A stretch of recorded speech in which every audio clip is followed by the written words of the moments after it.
अस्सलाम वालेकुम व्यूअर्स, मैं हूं मलिक कैसर और मेरी आज की वीडियो में हम बात करेंगे कि कमीशन एजेंट्स जो हैं वो अपनी इनकम टैक्स रिटर्न कैसे फ़ाइल करेंगे। यानी कि वो लोग जो एज ए कमीशन जो है कहीं पर काम कर रहे हैं, जैसे लाइफ इंश्योरेंस में काम कर रहे हैं, ठीक है।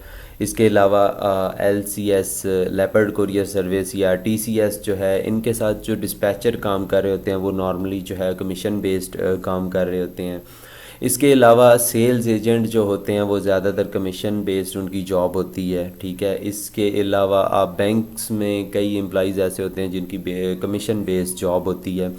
तो ऐसे लोग जो हैं वो अपनी इनकम टैक्स रिटर्न को कैसे फ़ाइल करेंगे, ठीक है। उससे पहले हम डिस्कस कर लेते हैं कि इनकी जो एडवांस टैक्स डिडक्शन होती है वो किस हिसाब से होती है। तो यहाँ पर एक मैंने टैक्स कार्ड जो है वो यहाँ पर FBR का ये टैक्स कार्ड है जिसमें मेंशन है कि किसके ऊपर कितना टैक्स जो है वो डिडक्ट होगा।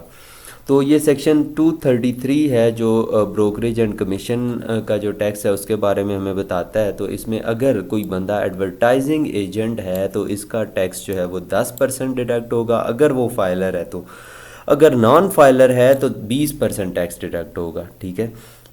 इसी तरह अगर कोई बंदा जो है लाइफ इंश्योरेंस का एजेंट है तो और उसका कमीशन जो है वो 5% 0.5 मिलियन से कम है, 0.5 मिलियन का मतलब 5 लाख से कम है, तो उसका जो टैक्स डिडक्ट होगा वो 8% होगा, ठीक है। और अगर वो नॉन फाइलर है तो उसका टैक्स जो है वो 16% डिडक्ट होगा, ठीक है। तो और अगर यही प्रॉफिट जो है वो आपका 5.5 मिलियन या 5 लाख से एक्सीड कर जाता है, ज़्यादा हो जाता है 5 लाख से, तो फिर उसका टैक्स जो है वो 12% कटेगा। या फाइलर नॉन फाइलर के केस में अगर वो नॉन फाइलर है तो 24% टैक्स उसका डिडक्ट होगा, ठीक है। इसी में हमारे दूसरे भी आ जाएंगे क्या कहते हैं उनको, लेपर्ड कोरियर सर्विसेज वाले या बैंक्स वाले, ये सारे आपके इस कैटेगरी में आ जाएंगे, person not covering in 1 and 2, ठीक है। तो अब हम यहाँ पर आते हैं IRS पर, क्योंकि हमने अब इनकम टैक्स रिटर्न फाइलिंग की तरफ जाना है कि उनकी रिटर्न फाइल कैसे हम करेंगे। तो सबसे पहले आपने IRS पर आ जाना है। IRS पर आने के लिए आपने iris.fbr.gov.pk टाइप करना है और आप यहाँ पर आ जाएंगे। IRS का लिंक आपको डिस्क्रिप्शन में वैसे मिल जाएगा, आप उस पर क्लिक करके भी IRS पर आ सकते हैं। तो IRS पर आने के बाद आपने क्या करना है, अपना यहाँ पर CNIC इंटर करना है और पासवर्ड इंटर करना है। इंटर करने के बाद आपने लॉगिन कर लेना है। लॉगिन करने के बाद इस तरह का इंटरफेस आपके सामने होगा। आपने यहाँ पर क्या करना है, डिक्लेरेशन पर क्लिक करना है। डिक्लेरेशन के बाद आपने सेकंड कॉलम में, या आपके पास सेकंड ऑप्शन है नॉर्मल रिटर्न का, इस पर आपने क्लिक करना है। फिर आपके पास इस तरह का इंटरफेस होगा। यहाँ पर आपके पास पीरियड का ऑप्शन होगा, आपने पीरियड पर क्लिक करना है और यहाँ से पीरियड जो है 2022 आपने सेलेक्ट करना है, या जिस साल की भी आप इनकम टैक्स रिटर्न फाइल कर रहे होंगे आपने वो साल यहाँ पर इंटर करना है और उसको सर्च कर लेना है। सर्च करके आपके पास ये पीरियड आ जाएगा 1 जुलाई 2021 से लेकर 30 जून 2022 तक, इसको आपने सिलेक्ट कर लेना है। सिलेक्ट करने के बाद आपके पास इनकम टैक्स रिटर्न का फॉर्म ओपन हो जाएगा। इस तरह का इंटरफेस आपके सामने होगा जिस तरह की आपको स्क्रीन शो हो रही है, ठीक है। यहाँ पर आपने क्या करना है, ये आपके पास डिफरेंट सोर्सेज ऑफ इनकम हैं, employee, property, business, capital asset, other sources, foreign source income, ठीक है। तो आपने क्या करना है, आपने बिज़नेस सोर्स में जाकर आपने अदर रेवेन्यूज़ में जाना है। अदर रेवेन्यूज़ में आकर आपने यहाँ पर अपनी टोटल इनकम लिखनी है। आप कि जितनी इनकम होगी आप अपने रेलिवेंट इदारे से जो है वो टैक्स डिडक्शन सर्टिफिकेट ले सकते हैं। वहाँ पर टैक्स डिडक्शन सर्टिफिकेट से आप अपनी अमाउंट यहाँ पर मैच कर सकते हैं, ठीक है। लेट्स सपोज हम कहते हैं कि हमने पूरे साल में जो है वो 10 लाख रुपए यहाँ पर हमने कमाए, ठीक है। 10 लाख को आपने यहाँ पर एंटर कर दिया। अब इस 10 लाख का आप टैक्स चार्जेबल में जाकर देखिए कंप्यूटेशन में, तो इसके ऊपर आपका टैक्स बनता है 50,000 रुपये, ठीक है। अब इसके ऊपर आपका टैक्स जो है वो इदारे ने डिडक्ट भी किया है, ठीक है। तो डिडक्ट जो इदारा आपका टैक्स जो है वो डिडक्ट कर लेगा, उसको आपने क्या करना है, टैक्स चार्जेबल में यहाँ final fixed minimum average relevant reduce rate पे आपने क्लिक करना है, ठीक है। और यहाँ पर आप कंट्रोल F करके 233 सर्च करेंगे तो ये हमने सेक्शन जो है वो सर्च किया है, तो आपके पास ये ब्रोकरेज एंड कमीशन के सारे रेट्स आ गए। अब यहाँ पे आपका टैक्स जितनी परसेंट भी कटा होगा, आपने उस परसेंट में उस परसेंटेज वाली रो में आपने उस अमाउंट को ऐड कर देना है। लेट सपोज क्योंकि अब हमारा 10 लाख रुपए प्रॉफिट है, तो हमारा 5 मिलियन से एक्सीड कर गया है, तो हम उसको 12% वाले फिगर में यहाँ पर लिखेंगे, रो में यहाँ पर लिखेंगे, ठीक है।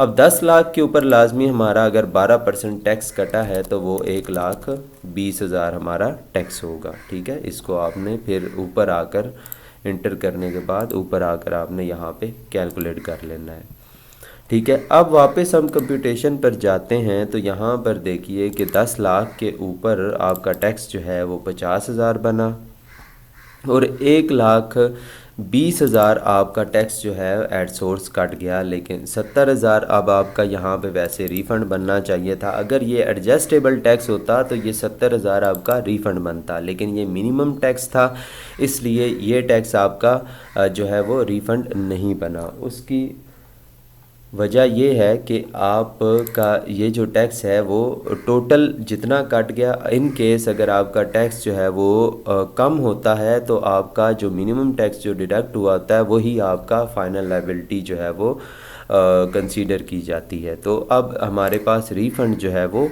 कुछ भी नहीं आया, ठीक है। अब इस इनकम को आपने क्या करना है, इस इनकम को आपने कॉपी करना है, ठीक है। कॉपी करने के बाद आपने क्योंकि अब इनकम आपने यहाँ पर इंटर कर ली है, यहाँ पर आप एक काम और कर सकते हैं कि आप बिज़नेस में जाकर आप मैनेजमेंट एडमिनिस्ट्रेटिव एक्सपेंसेस में एक चीज़ और कर सकते हैं कि जो आपका टैक्स कटा है वो यहाँ आप इंटर कर दें, ठीक है। 1,20,000 एक्सपेंसेस में, क्योंकि ये आपका टैक्स जो है वो कट चुका है, तो नेट इनकम आपकी क्या हो जाएगी। कंप्यूटेशन में आप वापस आएँ तो थोड़ा सा चेंज आ गया है, 50,000 की बजाय यहाँ 38 हो गया है, लेकिन टैक्स डिडक्शन आपकी जो है वो सेम ही है 1,20,000। और इसी तरह मिनिमम पे आपकी जो रीफ़ंड पे या एडमिटेड इनकम टैक्स पे कोई असर नहीं बना, मतलब ये कि आपका जितना टैक्स कट गया वो आपका फ़ाइनल हो जाएगा, उसके अलावा आपको कुछ भी उसका आपको रीफ़ंड वगैरह नहीं मिलेगा, ठीक है। अब हम 8,20,000 जो हमारे पास बाकी बच गया टैक्स डिडक्शन होने के बाद, इसको आपने क्या करना है, वेल्थ स्टेटमेंट में आकर आपने सबसे पहले रिकन्सिलिएशन में जाना है और इसको आप यहाँ पर इंटर कर देंगे, ठीक है, और कैलकुलेट कर देंगे, ठीक है। इसको आप फाइनल में भी इंटर कर सकते हैं, ठीक है। फाइनल में भी कर दें, नॉर्मल में कर दें, बात एक ही है, ठीक है। कोई उससे इशू वाली बात नहीं है, आप चाहे तो यहाँ पर कर दें चाहे नॉर्मल में कर दें, इसमें कोई इशू नहीं है।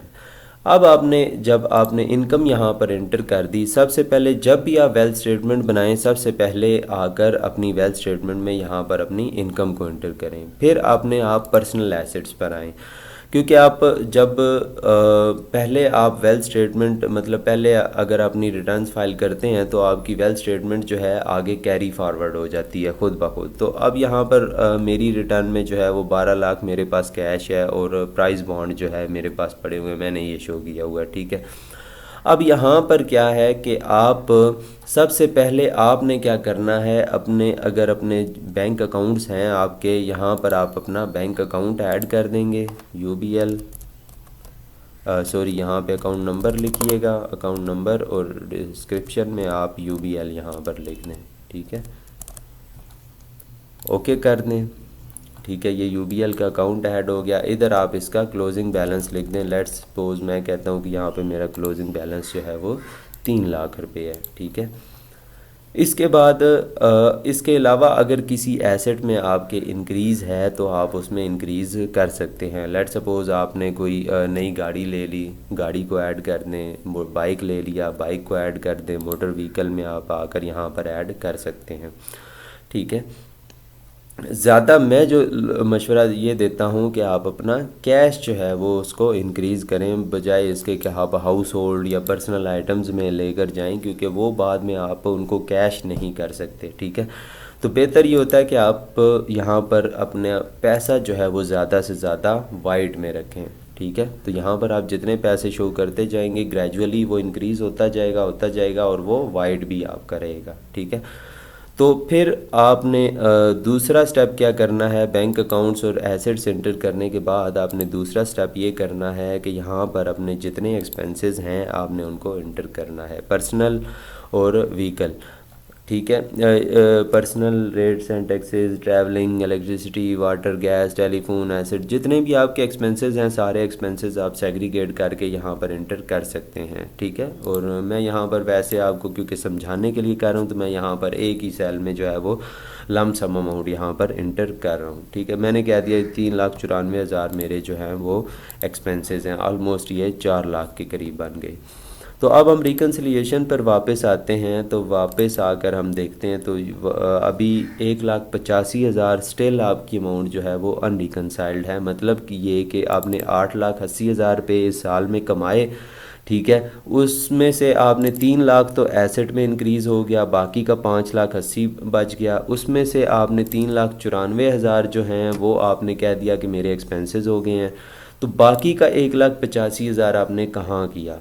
तो अब इसको आप एडजस्ट करने के लिए आपके पास बेहतर सोल्यूशन ये है कि आप पर्सनल एसेट्स में आएँ और यहाँ से आप कैश को ख़त्म कर दें।